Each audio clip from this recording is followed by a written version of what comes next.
Now that we have covered both the exercise and assignment and settlement processes, let's consider the net amounts that you will be paying or receiving for stock resulting from an option exercise.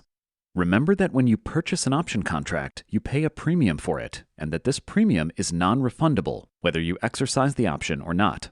Likewise, when you write an option contract, you receive a premium for it. This premium is yours to keep whether you are later assigned on the short contract or not. These premium amounts are on a per underlying share basis and affect the net result of the exercise or assignment. Let's review what effect these net amounts have on the net share prices of stock bought or sold by clicking on the tabs below. In the example below, let's assume that you paid $2.75 to purchase a $60 strike call. If you were to exercise, you would pay the strike price times $100 and receive 100 shares of stock. However, as you paid $2.75 per share when purchasing the contract, this would, in effect, result in a $62.75 per share purchase price. Now let's look at the $60 strike price trade from the seller's perspective. If assigned on the call, the seller would then be obligated to sell 100 shares at the strike price and collect $60 times 100. However, as the seller has already collected $2.75 in premium upfront, the net price of the stock sale after assignment would be $62.75. Conversely, whereas buying shares gives the holder the right to buy shares upon exercise, put holders have the right to sell shares. If our investor buys a $60 strike put for $2.75 and subsequently exercises, they are effectively selling stock at $57.25. By exercising, the investor will sell shares at $60. However, the premium paid must be deducted from the selling price, thus resulting in the effective price of $57.25. When it comes to selling puts, the investor is obligating themselves to buy shares at the strike price, if assigned. In our example, upon assignment, the seller would buy 100 shares of stock at the strike price of $60 per share. However, as the investor collected $2.75 per share in premium upon the sale of the put, this amount can reduce the per share cost to $57.25. Again, many investors choose to sell and close out their long contracts to make a profit rather than exercise them. For this reason, it is generally unusual to see calls or puts exercised before they expire. However, there are a few exceptions concerning the early exercise of calls which option writers should pay particular attention. Click on each tab to learn more. Remember that stock dividends are only paid to shareholders and not option holders.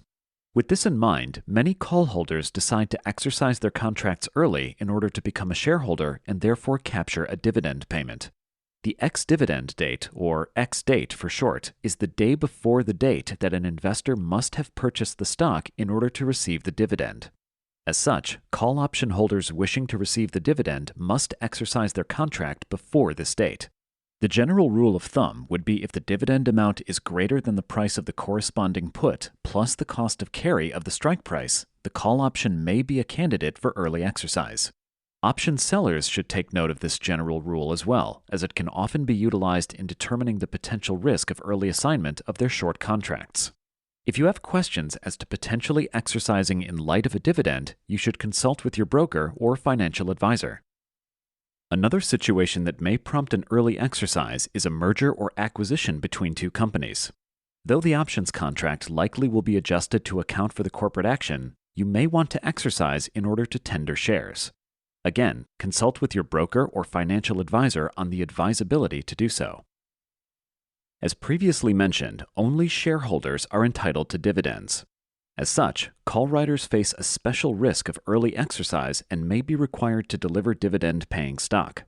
Therefore, it is important that the call writer recognize the risk and the likelihood of early assignment.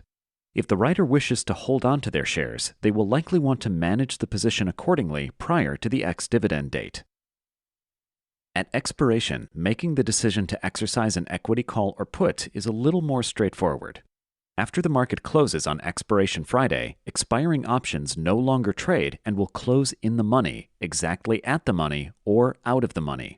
As a general rule, in-the-money options are automatically exercised at this point, unless otherwise instructed.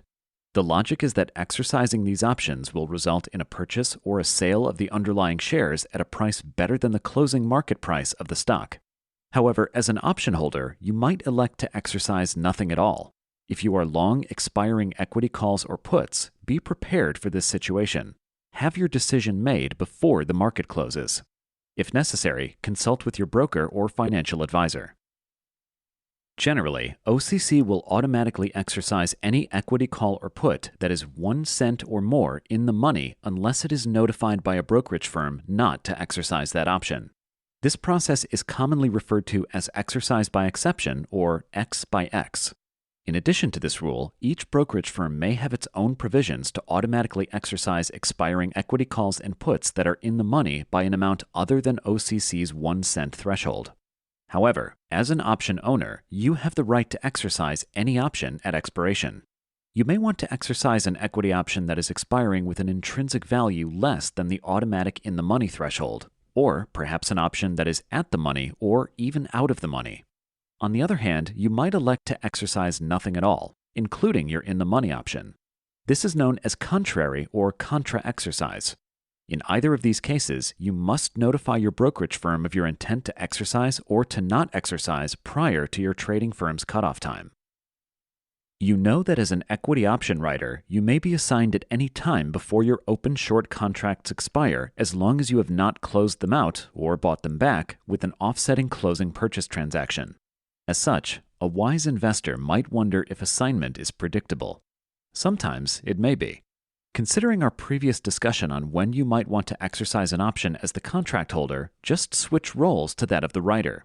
In the same situations that may justify exercising a call or put, either before or at expiration, you might expect to be assigned if you are currently short one of these calls or puts. Let's look at some typical situations. If, after the close of trading on expiration day, your short contract is deemed in the money, you should expect to be assigned. However, as option holders have the right to exercise up until their brokerage firm's cutoff time, it is possible that after-market moves can affect a holder's decision to exercise their contract, whether it be in, at, or out of the money. As such, option writers cannot know for certain whether their contract will be assigned, especially with at-the-money calls or puts. This is known as a pin risk. If it looks possible that a short position might be at risk of assignment, the writer may be better off buying the contract to close prior to the end of business rather than face the uncertainty of an unwelcome or unexpected assignment. Though not uncommon, corporate actions such as special dividends, distributions, and mergers may result in early assignment. More common, however, are regular dividends. As we have discussed, because dividends are only paid to shareholders, the short call writer should be prepared for early assignment on their in or at-the-money contracts as expiration nears. Deep in the money options, especially puts, lose their time value more quickly than their at or out of the money counterparts. In periods of high interest rates, it is not uncommon for writers of deep in the money puts to be assigned early due to the economic value of interest collected by put holders when exercising. Now, let's take a minute to see how well you have understood these concepts by completing a brief knowledge check.